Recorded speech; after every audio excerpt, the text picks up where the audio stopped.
Disney celebrates a major milestone birthday. A new animatronic divides Disney fans. Some questionable menu changes hit Magic Kingdom. Plus, I'm having a party and I want you to come. All this week's news from theme parks is coming up right now here on DFB Guide.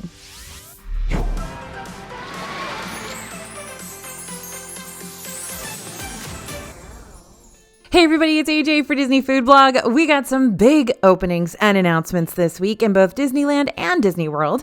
And it's finally time to see a nighttime parade in Magic Kingdom again. So let's dive into some very exciting news that I cannot wait to share with you. I'm going to start with the fact that this day is almost here. If you haven't heard, I wrote a book and I'm inviting you to the official book launch party on August 4th at 6 p.m. in Winter Park, Florida, which is right next to Disney World. You can join me for a celebration on the eve of the book's official launch.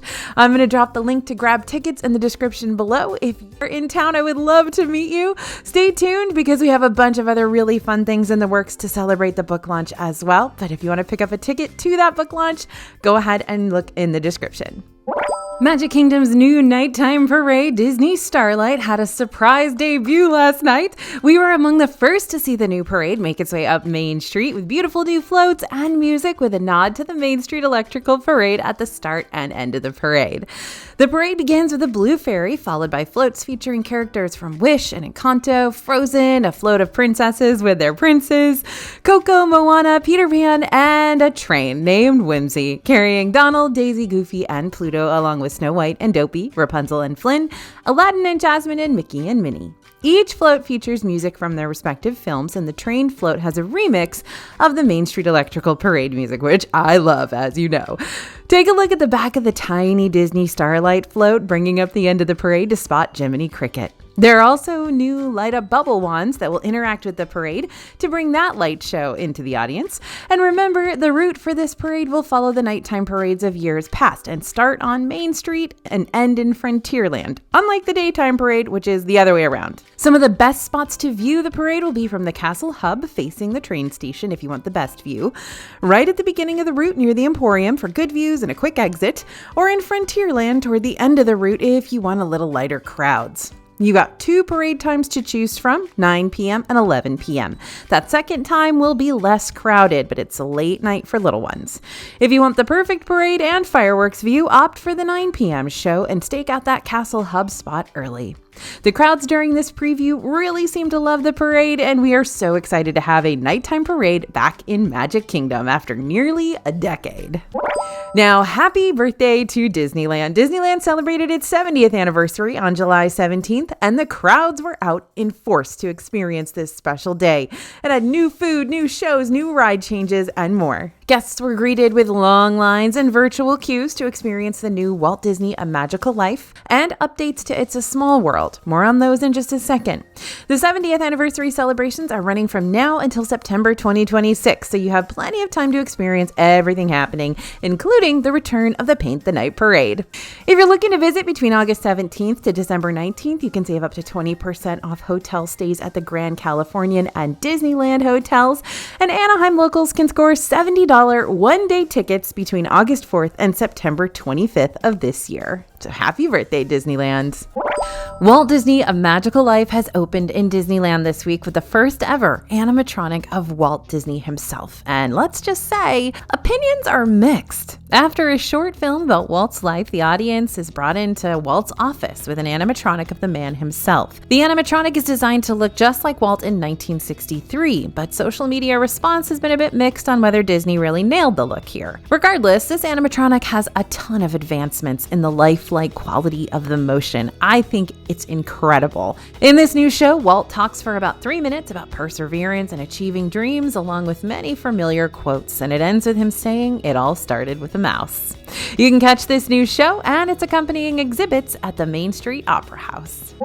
When you ride It's a Small World in both Disney World and Disneyland, you'll now get to hear the brand new verse for this iconic song. The original song was written by the late Richard and Robert Sherman, while the new verse was written by Richard Sherman before his passing. According to Disney, the update to the finale scene is meant to add to the attraction's legacy and further emphasize the song's meaning, and Richard Sherman said it was his last gift to Disney. After 5 months of anticipation, you can now see the BDX droids in Disney World. You can find them bopping around in Star Wars Galaxy's Edge in Disney's Hollywood Studios, and they are worth a visit. You can find their appearance times on the My Disney Experience app. Currently, you can find them in 3 different spots at various times: near Droid Depot, near Millennium Falcon, and roaming around the TIE Echelon. These little guys are sensitive to weather, so they may need to skip an appearance if a rain shower pops up, and each of them has a name. Be sure to say hi to Greg, who's the green one, Red, who's the red one, Oscar, who's the orange one, and Vesh when you're in Galaxy's Edge. Disney World may currently be Walt Disney World, but today we got a peek behind those walls to check on the construction from above. Thanks to BioReconstruct over on X or Twitter, we've got a better look at the many projects going on at Disney right now. Crews are hard at work at the Tropical Americas section coming to Animal Kingdom with plenty of equipment on site and the development of some elevation change within the land. One major step has been taken in the transformation of the former Muppets courtyard. The Miss Piggy fountain is gone. Otherwise, things are just starting to look a bit bare as this area gets ready for its Monsters Inc. re-theme and the parking lot prepares to host that new suspended coaster. Over in Magic Kingdom, work has begun on Tom Sawyer Island and the Rivers of America, but we still spotted the Liberty Bell hiding out in a service canal behind Big Thunder Mountain Railroad. Disney gave us a peek at the under construction ride as well, with a look at some of the new track that's been installed. Construction is the name of the game at Disney World, but stick with us because we'll bring you updates, behind the scenes looks, and news of any reopenings or major changes as soon as we hear about them. And don't forget, Test Track is about to open in just a couple of days. Epic Universe may have just opened, but plans are already underway for a big expansion. Universal has filed permits with Orange County for an expansion according to Fox 35, and the permit states it will be a shop, warehouse, or restaurant with 40,000 square feet of space. The permit covers vertical construction and will be between the entrance of the park and Super Nintendo World. Once we know exactly what this is, we're going to share it with you. Universal's also working on Universal Kids Resort, which is a new theme park coming here to Frisco, Texas for the little ones of the family. Thanks to St. Clair Photos on Instagram, we've got new aerial photos of what the park is looking like so far. This hotel is well underway and several rides are starting to take shape as well. The park is set to open sometime in 2026, featuring the Minions and Shrek as well as other kid favorites. So we recently stopped by Be Our Guest restaurant in Magic Kingdom to try out some brand new menu items. The prefix menu price of $72 per adult and $43 per kid hasn't changed, but a few of the menu options have. The classic French onion soup had a bit of a menu change to note the topping cheese was Swiss rather than Gruyere, which is weird because Gruyere is a type of Swiss cheese and the dish tasted the same, so we think this change was just to make things maybe a little clearer for those who may not know what Gruyere is. I don't know. The blue crab bisque soup has replaced the potato and leek soup. We were pretty impressed with this new one, and while we were sad the potato and leek had to go, this is a good replacement. The steak frites entree has gotten a bit of a switch up as well. Previously, this dish was served with hollandaise and now comes with a red wine sauce that feels more upscale, but we think we prefer the previous version for that creamy hollandaise sauce. But luckily, this is on the full-time menu now. Before, it was just a chef's special, so I'm super glad you can get it all the time now. The dessert trio has left the menu, and we chose to try both the creme brulee tart and the blooming rose. The creme brulee tart is made with orange custard, passion fruit meringue, and chantilly cream, not your traditional creme brulee, and heavy on those citrus flavors. Good, but we think we may have preferred a classic here. The blooming rose is a chocolate cake topped with the gray stuff. The presentation is beautiful, but the taste didn't really impress us. The gray stuff was a bit too gelatinous, and overall the textures and flavors were not what we're used to with the gray stuff, so a little bit disappointed with this menu change. Now, nothing overall was bad, but we don't think most of the changes made the menu better. The blue crab bisque was great, and I'm super glad the steak frites are now on the full-time menu, but overall, still not going to fully recommend going to this restaurant with its current price tag unless you really, really want to see inside the Beast Castle. Over in the France Pavilion, there's a new entree at Chefs de France. Poulet cordon bleu is $39.95 and a welcome new addition to the menu. Breaded chicken breast, smoked ham, potato puree, peas, and bechamel all come together to make this dish.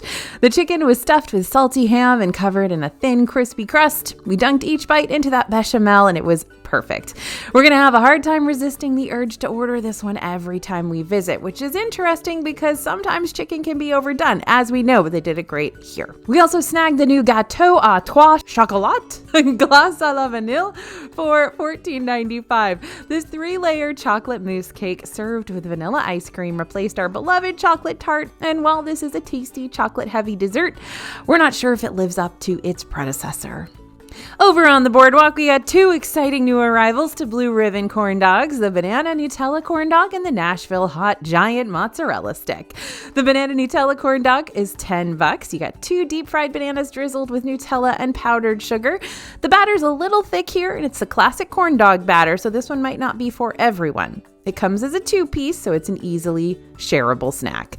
And we got the Nashville Hot Giant Mozzarella Stick for $15.50. This one's huge and comes with a side of chips, so it's really filling and quite a bit spicy. But if you've got a side of ranch to cool things down, you're good to go. A winner in our book. Over in the Japan Pavilion, you'll find Kabuki Cafe, which is a small stand that serves up shave ice and other special treats. Now, the new snack here is called the Mochi Gori, and it's $12. This is a kakigori shaved ice with mochi donut on top, topped with coconut cream sauce and whipped cream. You can select up to 3 flavors to add to the shave ice, and we chose blue Hawaii, cherry, and grape. The donut on top is light and fluffy, but toasted enough on the outside to give it a really great texture. The coconut glaze really sells it though and ties it all together. We love a 2-for-1 snack and would definitely get this one again. Right now, you can try the new Mickey-shaped pistachio macaron for $5.79 at Sunshine Seasons. The pistachio flavor isn't too overpowering here, so we think kids will really love this one. We also think the price is pretty good considering the size. We may even say we like this one more than the macarons over at the France Pavilion, but don't tell anybody. The basket at Wine Bar George has a new drink flight that's perfect for summer. The Frosé flight is $22 and features your choice of 4 frozen Frosé drinks to sample. We asked for the most popular flavors and got the regular Frosé, the Frogelet, the Froscato, and the Hurricane. As you can see, this combo makes for a very pretty flight. The Froscato is made with Dole Whip, pineapple, Moscato, and vodka. The regular Frosé is, of course, rosé, vodka, and strawberry. The Frogelet is a Beaujolais with vodka and raspberry. And the Hurricane has a nice rum flavor combined with berry and pineapple. Overall, we recommend the flight because it's gorgeous. It's a great way to cool off in Disney Springs, but you're going to need to hurry. It's only available till the end of July. There have been a lot of new Disneyland snacks, and you can check them all out over at DisneyFoodBlog.com as we taste our way through the anniversary celebration. But our favorite has to be the new Dole Whip options at Tropical Hideaway. We came here to snag a pineapple upside-down sundae made with Dole Whip pineapple, caramel drizzle, and pineapple upside-down cake with a maraschino cherry, served in the all-new Disneyland 70th Celebration Cup for $10.69. There are a lot of pineapple chunks in here, lots of cake pieces, and caramel though, and we really love the caramel layer on the bottom. So this is not technically a 70th anniversary treat, this next one, but Peach Dole Whip has also debuted at Tropical Hideaway. This is exclusive to Disneyland. You cannot get Peach Dole Whip literally anywhere else, so that's awesome. The flavor here is pretty natural peach. Like, there's less powerful peach flavor than a peach gummy candy like a peach ring, but it packs more of a punch than biting into a fresh peach. Definitely a fun new addition to the lineup though. It is a big week for openings in Disney World, even some unexpected ones. Parents will be happy to know that the playground inside Dumbo has reopened, at least partially. A good portion of this play area has reopened to let kids run around and get out some energy before riding their very own flying elephant. While it's already been open for previews and some sneak peeks for a few lucky guests, that Test Track 3.0 is officially opening to everybody on July 22nd. Disney's already confirmed there will be no virtual queue when the ride reopens, and there will be 3 ways to ride: standing in the standby line, reserving a window with Lightning Lane Multi-Pass, or with Lightning Lane Premier Pass. Disney's Starlight is having its full official debut tomorrow, and we're still expecting large crowds for this one, so plan out your spot early if you want a great view. If you're an annual pass holder, you need to know that park pass reservation rules have changed due to this parade. For dates starting July 20th, for a limited time, annual pass holders will need to have a park pass reservation to enter Magic Kingdom. Follow along with us on our social channels to see this new parade as soon as it debuts. Some new hotel-themed lug bags have made their debut in Disney World. There's a crossbody Polynesian lug bag to be found over at Boutique and a Fort Wilderness lug duffel at the Settlement Trading Post. The inside has an adorable fabric pattern with Mickey Mouse, Chip, and Dale, and so many pockets.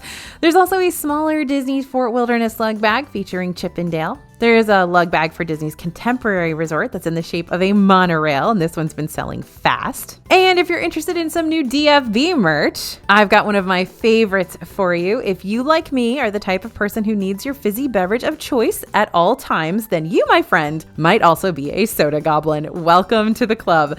To celebrate our soda goblin-ness, we've made a tea that you can find right now over at dfbstore.com, and we dropped the link in the description as well. All right, everybody, that's going to do it for this week's news. As always, we'll be keeping an eye on all the updates coming out of the parks, resorts, everywhere. So make sure you're subscribed to our newsletter. It is free to join. You can go ahead and join at the link in the description. Also, make sure you're subscribed here on the DFB Guide channel. Have those notifications turned on so you don't miss anything. And hey, if you're planning a trip to Disney World soon, don't forget to check out our DFB guidebooks. They're packed with tips and reviews and everything you need to make your trip practically perfect in every way. You can get them all over at dfbstore.com. Thanks for listening, everyone, and thanks for watching. As always, this is AJ for Disney Food Blog, and we'll see you real soon.